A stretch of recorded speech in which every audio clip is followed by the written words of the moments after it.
여러분 안녕히 주무셨습니까? 우리가 잠든 사이에 어떤 일이 있었을까요? 저희 굿모닝 글로벌과 함께 챙겨보시죠. 자, 지난밤 사이 미국 시장은 휴장이었습니다. 이번에 새롭게 지정된 휴일이죠. 노예 해방일로 인해서 미국 증시는 휴장을 했고요. 자, 미국 시장이 하루 쉬어가는 동안 유럽 증시는 그래도 다행히도 1% 가까운 상승세를 보였습니다. 유럽 전역의 지수를 합산한 이 스톡스 600 지수가 0.9%가량 상승을 했는데요. 일단 그 지난주에 워낙 낙폭의 깊이가 크다 보니까 이번 주 월요일 시장은 시장에서 기술적 반등이 나타난 정도로 해석이 되고 있습니다. 자, 아직까지 우리가 걱정하고 있는 긴축에 대한 우려감 그리고 경기 침체에 대한 우려감 이런 것들이 해소된 것은 아니지만 지난 밤 사이에 그래도 좋은 소식이 몇 가지가 있었습니다. 잠시 후 애프터마켓에서도 좀 자세하게 살펴볼 텐데요. 자, 바이든 대통령이 경기 침체가 불가피한 것은 아니다. 그리고 옐런 재무장관까지도 유류세 인하를 좀 검토하고 있다. 이런 얘기를 하면서 어떻게든 물가를 잡겠다는 의지를 좀 강력하게 내비치고 있습니다. 지금까지는 연준의 어떤 그 통화 정책에 많이 매달려 왔다면 이제는 이 행정부에서까지 나서면서 물가를 잡겠다는 의지를 보여주고 있기 때문에 이런 것들이 어떤 효과를 발휘하게 될지는 잠시 후에 또 계속해서 지켜봐야 될 것 같습니다. 자, 그렇다면 우리가 이번 주는 어떻게 준비를 해야 될 것인지 어떤 이슈들이 있었는지 지금부터 저희와 함께 정리해 보시죠. 자, 굿모닝 글로벌 바로 출발하겠습니다.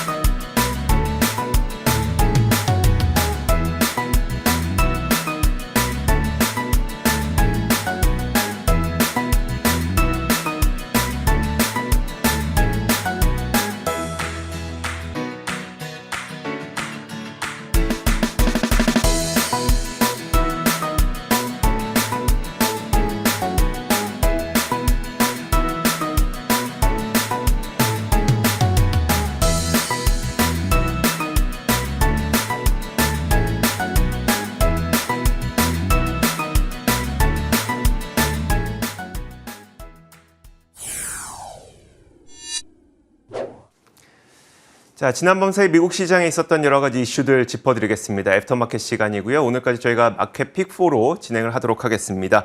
자, 큰물쌤 김태수 미국 세무사 화상으로 연결돼 있습니다. 안녕하세요. 네, 안녕하세요. 네. 자, 과연 오늘은 어떤 내용들이 준비되어 있을지 총 4가지 키워드가 마련되어 있거든요. 첫 번째 키워드부터 함께 확인해 보겠습니다. 첫 번째 키워드는 바로 이겁니다. 자, 국가 연쇄 부도라는 키워드인데 사실 이게 선진국의 일은 아닌 것 같기도 하고요. 어떤 내용일까요? 네, 지금 국제적으로 아시아 지역을 중심으로 해서 이렇게 국가들이 부도가 날 수 있다라는 얘기들이 좀 많이 나오고 있습니다. 이제 최근에 나왔던 게 우선은 이제 엘살바도르 이제 비트코인 관련해 가지고 이제 엘살바도르가 국가 부도로 갈 수 있다 이제 이런 얘기를 했는데 2023년도 1월 달에 만기가 되는 이제 한 6개월 남았죠. 근데 8억 달러 국채에 대해서 디폴트 확률이 48%까지 올라갔습니다. 그러다 보니까 지금 비트코인을 채택한 지가 앞으로 이제 얼마 되지 않았는데도 불구하고 지금 굉장히 불안한 모습 보이고 있는데 앞으로 한 8개월 이내에 이런 것들이 부도가 날 수도 있는 그런 상환을 중단할 가능성이 있는 그런 굉장히 위험한 상황이다라고 평가가 되고 있습니다. 그리고 최근에 이제 뉴스가 좀 많이 나왔죠. 스리랑카 관련해가지고 뉴스가 많이 나왔는데 이제 국내 언론들을 통해서 좀 많이 나왔습니다. 지금 달러 부족으로 인해 가지고 이제 연료 공급이 중단됐다 이런 얘기 나오면서 최악의 그런 경제 위기를 겪고 있다라는 얘기가 나왔습니다. 지금 IMF에서 10명의 팀이 스리랑카에 도착을 해가지고 총리하고 정책에 대해서 여러 가지 이제 논의를 시작을 했습니다. 스리랑카가 이제 IMF한테 돈을 빌려야 되는데 이런 것들을 위해서 이미 우리나라는 한번 경험을 해봤으니까 다들 아실 겁니다. 뭔가 구조조정이라는 것들을 선제적으로 조치를 좀 해야 됩니다. 그런 상황인데 지금 이 총리 바뀌고 나서도 사실 정부 측에서 뭔가 구조조정에 대한 의지를 보이고 있지 않고 있기 때문에 그다지 진전이 없는 것으로 평가가 되고 있습니다. 그리고 이제 라오스에 대한 얘기도 나오는데 무디스에서 지금 이 라오스의 국가 부채 등급을 정크 수준으로 지금 강등시켰습니다. 라오스 같은 경우에는 당연히 이제 연료 부족이라는 문제가 있고요. 그리고 식품 가격이 엄청나게 또 상승하고 있는 그런 모습들이 있습니다. 그러면서 부채가 증가하면서 좀 어려움을 겪고 있는데 여러 가지 이제 그 원자재 가격도 급등하면서 재정적인 압박을 좀 많이 받고 있다라는 얘기들이 나오고 있습니다. 그러면서 이제 피치에서는 라오스를 이제 트리플 C로 이렇게 평가를 했습니다. 이 트리플 C라는 거는 디폴트 가능성이 있는 그런 상황이다, 국가다라는 건데 전체적으로 지금 그 좀 빈공국들을 중심으로 해가지고 그리고 국가 연쇄 부도에 대한 우려가 조금씩 살아나고 있는 모습입니다. 뉴스 많이 봤거든요. 그러다 보니까 또 옛날 기억도 떠오르고요. 동아시아 외환 위기라고 부르는 IMF 위기도 떠오르고 합니다. 그러다 보니까 자, 이런 문제점들이 과연 한국이나 중국 이쪽으로 전이될 가능성에 대해서는 어떻게 평가되고 있을까요? 네, 지금 시장에서 이제 그 중국 쪽의 상황을 보면은 이제 골드만삭스가 최근에 내놓은 게 중국 부동산에 대한 문제를 좀 제기를 했습니다. 지금 중국의 부동산 관련해가지고 22개 하이힐드 채권이 이제 발행이 되어 있는데, 이 채권이 지금 채무 불이행을 하거나 아니면은 상환을 연기하는 그런 지금 모습들을 보이고 있다 해가지고 애널리스트들이 지금 현재 그 부도율을 예측했던 거를 19%에서 31.6%로 빠르게 올리고 있는 모습이거든요. 지금 골드만삭스 측에서는 중국의 주요 30개 도시에서 부동산 거래가 50%나 지금 감소를 했다. 전년 동기 대비해서 50%나 감소를 하고 있다라고 지금 얘기를 하고 있어서 지금 부동산 산업이 중국에서는 그래도 경제 4분의 1 정도를 차지하고 있는데 전반적으로 시장에서는 이런 부동산 부분에서의 어떤 디폴트 상황들이 좀 더 확산되지 않을까라는 그런 우려를 하고 있고요. 한국 같은 경우에도 사실 조금 불안한 감이 있습니다. 뭐냐면은 새 정부 들어서 가지고 이제 추경안이나 뭐 이런 걸 통해서 지원금 더 준다 이러면서 이제 통화량을 좀 늘리는 그런 모습이죠. 그리고 한국은행 총재 같은 경우에도 처음에 이제 얘기를 하셨던 게 환율이 더 올라도 괜찮다는 식의 발언이 있었고 그러면서 이제 1250원 이상 구간까지도 지금 용인되고 있는 그런 모습들이 있고요. 물가 늘어나는 것에 대해서 이제 경고가 사실 제대로 발동되지 않았죠. 그러면서 최근에 주식 폭락과 함께 이제 긴장감이 형성되면서 좀 뭔가 해보려는 걸 보이고 있지만은 미국이 선제적으로 먼저 급격하게 75bp나 금리를 올렸기 때문에 뭔가 빠르게 좀 되돌리기는 어려울 것으로 그렇게 평가가 되고 있습니다. IMF랑 유사한 상황으로 갈 수도 있는 그런 어떤 분위기가 좀 형성이 되고 있는데 미국 같은 경우에는 지금 뭐 인플레이션 책임에 대해서 공화당이라든가 민주당이 서로 이제 정치적 논쟁으로 책임을 떠넘기려는 뭔가 그런 모습들 보이면서 바이든 대통령도 뭐 이런저런 얘기들을 하고 있는데 그나마 다행인 게 이제 연준이라는 그 기관이 독립성을 가지고 정책적으로 경제 정책적인 부분은 분명히 분리가 되어 있기 때문에 뭐 좀 다행이다라고 얘기는 하는데 한국은 이제 그렇지 않은 구조로 되어 있어서 좀 더 불안감이 있는 것 같습니다. 여기 이제 미국 같은 경우에 내부적으로 젊은 층에서의 자동차 대출이 부담이 많이 되고 있다는 얘기가 나오고 있습니다. 지금 보면은 그 Z세대와 밀레니얼 세대죠. 이 세대들이 자동차를 이제 다들 이제 대출을 받아가지고 보통 한 6년 정도 이제 대출을 기간을 설정해서 하게 되는데 근데 이제 이게 지금 대출이 2020년도 팬데믹 기간보다도 더 늘어나고 지금 연체가 더 늘어나고 있다라는 평가가 나오고 있어가지고 어떤 요런 그 신용에 대한 문제, 국가 신용이라든가 개인 신용이라든가 이런 신용에 대한 문제들이 좀 더 확산되는 그런 모습입니다. 네, 알겠습니다. 자, 긴축과 그리고 전쟁, 공급망 위기 여기에서 시작됐던 것들이 지금 조금 더 확산되고 있기 때문에 이 모습들 저희가 계속해서 주시하도록 하겠습니다. 자, 이어서 다음 키워드 한번 보겠습니다. 다음 키워드는 바로 이겁니다. 그나마 좀 희망적인 내용인데요. 행정부 등판이라는 내용입니다. 자, 이번 인플레이션은 사실 연준이 막기가 참 힘들죠. 왜냐하면 전쟁과 공급망 문제로 시작했기 때문인데 뭐 연준이 금리를 올린다고 전쟁이 멈추는 건 아니니까요. 결국 행정부가 좀 나서야 한다는 건데 드디어 좀 나서기 시작했습니다. 일단 바이든 대통령은 이날 전 재무장관인 로렌스 서머스 이 하버드 대학교 교수와의 통화 이후에 미국의 경기 침체가 불가피한 것은 아니라고 공식적으로 밝혔습니다. 특히 그는 메디케어 정책 변화를 통해서 행동에 나설 수 있을 것으로 설명을 했는데 메디케어라고 하는 거는 65세 이상의 고령 인구들을 대상으로 하는 미국의 공공의료보험 프로그램이죠. 당뇨와 같은 만성질환자의 인슐린 가격을 낮추는 방향을 고려해 볼 수 있다고 덧붙였습니다. 자, 이뿐만이 아니었습니다. 지난 밤 사이에 옐런 재무장관도 나섰는데요. 세금을 깎아줌으로써 이 기름값의 부담을 줄이는 방법을 고려해 볼 만하다라고 얘기를 했습니다. 그는 유가 상승이 미국 가계의 최대 부담 요인이라는 것을 명백하기 때문에 당연히 고려해 볼 만한 사항이라고 설명을 했고요. 자, 그러면서 미국 경제가 향후 몇 달 동안 둔화될 수는 있겠지만 경기 침체가 불가피한 것은 아니라고 바이든 대통령과 똑같은 말을 반복을 했습니다. 다만 이런 조치가 해결책은 아니라는 비판의 여론도 있는데요. 왜냐하면 유류세를 인하한다고 하더라도 높아진 기름값은 사실 수많은 소비재에 녹아들어 있는 상태죠. 그렇기 때문에 결국 소비자들의 부담을 크게 줄여주지 못할 것이라는 이유를 한 가지 들고 있습니다. 또 한 가지 이유가 유류세를 인하하게 되면 그 비용을 어디선가 충당을 하게 되죠. 자, 그 비용은 바로 지금 바이든 행정부가 강력하게 추진하려고 하고 있는 1조 달러 규모의 인프라 투자 이 예산에서 충당을 할 수밖에 없습니다. 결국 이 비용을 여기서 제하게 되면 인프라 투자의 차질을 빚을 것이라는 건데요. 자, 어쨌든 이제 뭐 장기적인 거는 그렇다고 하더라도 급격하게 오른 물가를 잡기 위해서 행정부도 나설 준비를 하고 있다는 내용인데, 자, 행정부까지 이렇게 나서게 된다면 인플레이션에 대한 우려 그리고 침체에 대한 우려가 좀 시장에서 꺾일 수 있을까요? 네, 시장에서 이제 연준이 의도하고 있는 인플레이션을 잡겠다는 기본적인 이제 정책의 방향을 우리가 좀 이해할 필요가 있는데, 인플레이션에 대한 어떤 뭐 원인이나 이런 것들, 예, 뭐 재정 지원에 대해서 너무 과도한 통화량을 풀었다, 뭐 이런 것들이 있는데, 뭐 정부의 책임이 아예 없을 수는 없겠죠. 어쨌든, 파월 의장이 지금 그동안 의도해 왔던 부분에 대해서 우리가 좀 생각을 해봐야 되는데, 보유 자산을 축소하는 금리를 인상하면서 동시에 보유자산을 축소를 하면서 그 자금, 남는 자금들을 재정부로 자금이 흘러 들어갈 수 있도록 해가지고 그 재정을 통해서 정부에서, 바이든 정부에서 통화정책, 연준의 통화정책 이후에 재정정책에 나서게끔, 재정 지원에 나서게끔 그 과정을 이제 기본적으로 이제 포맷을 가지고 있는데, 지금 그런 어떤 재정 정책의 어떤 인프라 투자 활성화 이런 것들이 좀 그래서 이제 정체되어 있는 여러 가지 이유가 있겠지만 어쨌든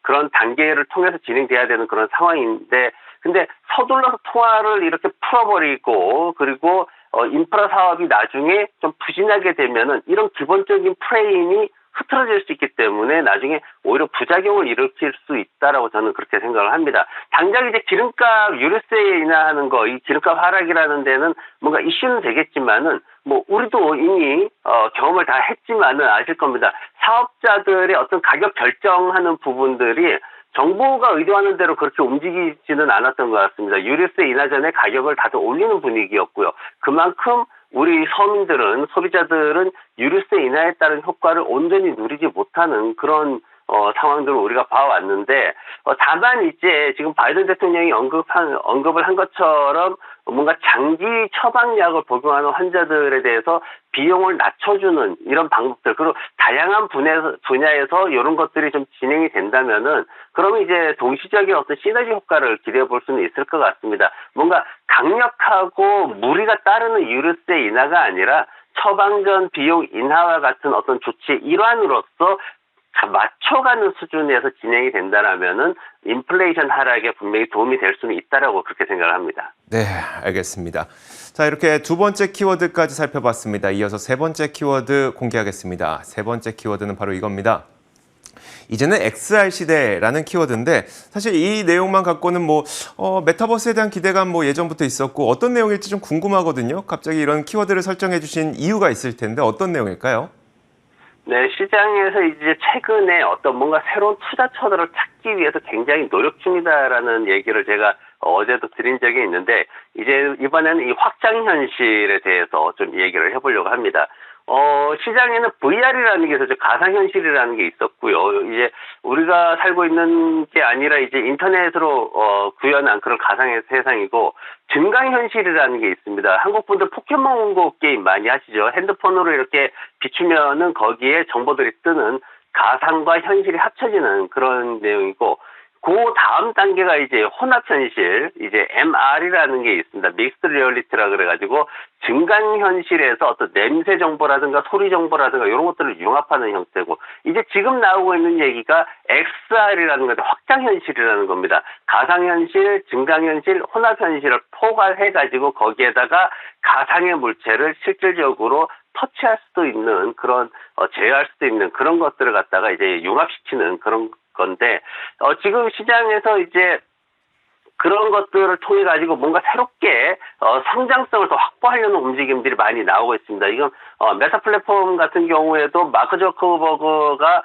이 메타버스 세계를 구축하는데 모든 걸 바치겠다 이렇게까지 선언을 했고, 그리고 이런 어떤 그 가상 현실보다 한 단계 더 나아가는 이런 형태를 통해서 성장성을 확보하기 위해서 대기업들의 투자 열풍이 지금 경기 침체를 맞이했음에도 불구하고 굉장히 강하게 진행이 되고 있습니다. 마이크로소프트라든가 디즈니에 이렇게까지 여러 기업들이 지금 작업 중인데, 뭐 틱톡 같은 경우에도 지금 보면은 헤드셋 장치라든가 이런 것들을 또 개발하고, 애플도 지금 헤드셋 장치 개발하고 있죠. 그래서 시장에서 XR 기술에 대해서 관련된 여러 가지 제품들이 지금 개발이 진행 중이고, 중국 같은 경우에도 지금 텐센트에서 발표를 한 게 XR을 개발하는 데 있어서, 이 확장현실을 개발하는 데 있어가지고 300명 단위의 공식적인 팀을 구성했다 이렇게 지금 발표를 했습니다. 그동안은 이 비밀에 쌓여있던 그런 집단인데 공식적으로 발표를 하면서 시장에서 이런 부분들을 부각시켜서 좀 더 성장성을 확보하려는 그런 움직임들이 빠르게 일어나고 있습니다. 네, 알겠습니다. 자, 근데 이제 이번 약세장에 들어서는 과정에서 이 메타버스와 관련된 종목들도 결코 살아남지 못했었거든요. 이 기업들 과연 성장할 수 있을까요? 어떨까요? 네, 경제 침체에도 불구하고 굉장히 매력적이다라고 저는 그렇게 생각을 하고 있습니다. 지금 메타버스 시장이 2030년까지 1조 6천억 달러에 이를 것으로 그렇게 전망이 되고 있는데, 앞으로 한 매년 연평균 45%의 수익률을 계속해서 성장률을 기록할 것으로 그렇게 보여지고 있습니다. 가상현실 세계가 굉장히 이제 그 어떤 광고 시장을 비롯해서 여러 가지 분야에서 소비자들의 어떤 집중력을 그렇게 모으는데 굉장히 중요한 분야이기 때문에 굉장히 잠재력이 높은 것으로 그렇게 평가가 되고 있고요. 그리고 다만 이제 한쪽에서는 또 이제 너무 이게 가시적인 성과는 아직까지 없지 않냐, XR이라는 분야, 지금 뭐 AR 쪽은 그래도 증강현실 쪽은 게임도 나오고 하는데 XR 쪽은 아직은 아니지 않느냐 이렇게 말하는 분들도 있는데, 이제 주식 투자자의 입장에서는 좀 이르다라고 생각될 때가 또 완벽한 타이밍이 될 수도 있다라는 의견들도 있습니다. 지금 뭐 메타라든가 마이크로소프트, 애플, 엔비디아, 로블록스라든가 아니면 유니티 소프트웨어 같이 이제 우리가 잘 아는 그런 여러 가지 이제 회사들이 또 관련이 되어 있고요. 그리고 메로폴 같은 그런 작은 회사들도 최근에 중소형주들이 관심을 크게 받고 있습니다. 뭔가 반등에 지금 굉장히 침체되어 있는 주식이 다시 상승할 수 있는 그 이면의 성장성의 어떤 근거로 제시될 수 있는 하나의 중요한 사업이 아닌가 그렇게 평가가 받고 있고, 중국계 기업들의 열풍이 굉장히 또 강하게 불고 있습니다. 텐센트가 강력하게 지금 나서고 있는데, 그 외에도 이제 윈이라는 그런 윈이 홀로그램이라는 그런 기업들도 있는데, 이런 기업들은 최근에 뭐 미국이나 중국의 통신위원회에서 모두 기술력을 인정을 받고, 그리고 전기차라든가 뇌졸중 정신심리치료 같은 의료 분야, 그리고 항공 분야, 이런 다양한 분야에서 뭔가 성장성을 인정받고 있는, 기술력을 인정받고 있는 그런 회사들입니다. 네, 알겠습니다. 그러니까 이제 우리가 컨셉만 따져보자면 이런 거죠. 그러니까 기업들의 투자는 굉장히 활발하게 일어나고 있는데 주가는 많이 하락했기 때문에 조금 더 장기적으로 보자면 이쪽에서 굉장히 가능성을 좀 발견할 수 있다. 이 정도로 보면 될까요? 네, 맞습니다. 네, 알겠습니다. 자, 이렇게 세 번째 키워드까지 한번 살펴봤고요. 이어서 마지막 키워드 공개하겠습니다. 마지막 키워드는 바로 이겁니다. 자, 고물가가 전혀 상관없는 쪽인데요. 뭐냐면 일단 요즘에 고물가에 과연 돈 버는 사람은 누구일까 찾는데 여념이 없죠. 사실 고물가는 정도의 차이만 있을 뿐이지 모든 사람들에게 다 영향을 미치게 됩니다. 하지만 미국에서는 산업별로 아직 고물가의 영향을 전혀 받지 않고 있는 그런 산업이 있다고 해서 소개해드리도록 하겠습니다. 자, 대표적으로 아직 인플레이션의 영향이 나타나지 않은 산업은 바로 공연과 영화 그리고 주류 산업 등이 있다고 CNBC에선 전하고 있습니다. 특히 콘서트를 개최하고 티켓 판매를 하고 있는 세계 최대의 엔터테인먼트 기업이죠. 라이브네이션은 이달 초에 아직 사람들의 수요가 꺾이는 모습이 관측되고 있지 않다라고 CEO의 발언이 있었습니다. 영화 산업도 마찬가지인데요. 사실 우리나라에서도 이번 주에 탑건 매버릭이 공개될 예정이죠. 개봉할 예정인데 참 많은 기대를 갖고 있습니다. 그래서 저희 공식 유튜브 채널인 월가워즈에서도 탑건 매버릭과 관련된 영상을 올려놨으니까 여러분들께서도 월가워즈 탑건 검색하셔서 한번 보시면 좋을 것 같습니다. 굉장히 재밌는데요. 자, 어쨌든 미국 박스오피스에서도 탑건과 쥬라기 월드의 영화에 대한 이 박스오피스 매출이 매우 강력한 것을 확인할 수가 있습니다. 뿐만 아니라 영화는 전통적으로 리세션을 좀 방어할 수 있는 성향을 갖고 있다고 평가가 되기도 하는데, 왜냐하면 세상에서 유일하게 가장 저렴한 방법으로 즐길 수 있는 문화생활이기 때문입니다. 또 술에 대한 소비도 매우 강력한 것으로 전해지고 있는데요. 술도 마찬가지죠. 경기가 꺾일 때 통상적으로 주류 기업들은 방어적인 성향을 갖습니다. 특히 이제 밀러 맥주와 블루문 맥주를 만드는 글로벌 3대 주류 기업 가운데 하나인 몰슨 쿠어스의 CEO도 수요가 꺾이기는커녕 오히려 높아지고 있다, 이렇게 설명을 하고 있는데, 자, 그렇다면 이제 그 라이브네이션이나 아니면 몰슨 쿠어스, 이렇게 놀고 마시는 기업이긴 한데 이 기업들 리세션에도 아니면 그 인플레에도 좀 투자해 볼 만할까 생각이 들거든요. 어떻게 보세요?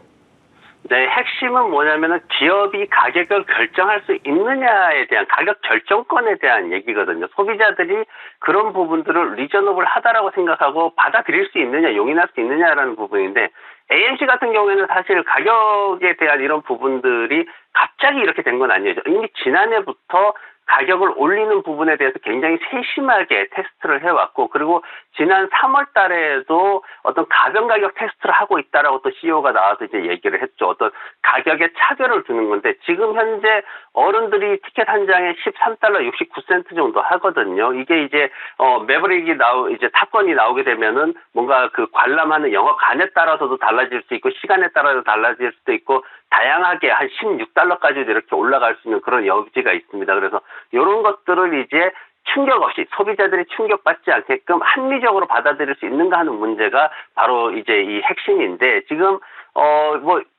영화라든가 콘서트, 그리고 술, 담배, 가장 대표적인 산업이긴 합니다. 근데 이제 다만 이제 투자를 하는 데 있어서 우리가 좀 생각을 해봐야 될 게, AMC나 알트리아, 이제 담배 관련 회사죠. 관련한 경우에 최근 한 달간 마이너스 15% 정도 하락을 했어요. 그리고 라이브네이션이나 몰슨 코어스도 마이너스 10% 정도 하락을 했고요. 문제는 역시 이제 결국은 이제 실적으로 이제 얘기가 되는데, 1분기 실적들이 그다지 좋지를 못합니다. AMC가 매출은 급등했지만은 여전히 손실이 큰 상황이고요. 그리고 몰슨 같은 경우에도 계절적인 영향으로 좀 좋아 보이지만은 장기적으로 보면은 계속해서 가격이 하락하고 있는 추세를 타고 있기 때문에 역사적으로도 또 기대 수익이 한 10% 내외밖에 또 되지는 않습니다. 뭔가 AMC 같은 경우에는 민주식이기 때문에 또 수급에 의해서 큰 반등을 기대하는 분들도 많이 있는데, 이건 이제 펀더멘탈하고 다른 부분이기 때문에 예측하기가 어렵고요. 아무튼 이런 종목들을 보실 때 뭔가 테마로 해서 이렇게 가지 마시고, 그래도 본질적으로 실적이 어떻게 추세를 타고 있는지를 정확히 파악을 하고 들어가시는 게 좋을 것 같습니다. 네, 알겠습니다. 자, 이렇게 휴일인데도 불구하고 여러 가지 이슈들이 있어갖고 저희가 마켓 픽4를 통해서 이슈들 짚어봤습니다. 지금까지 큰물쌤 김태수 미국 세무사와 함께했습니다. 고맙습니다. 네, 고맙습니다.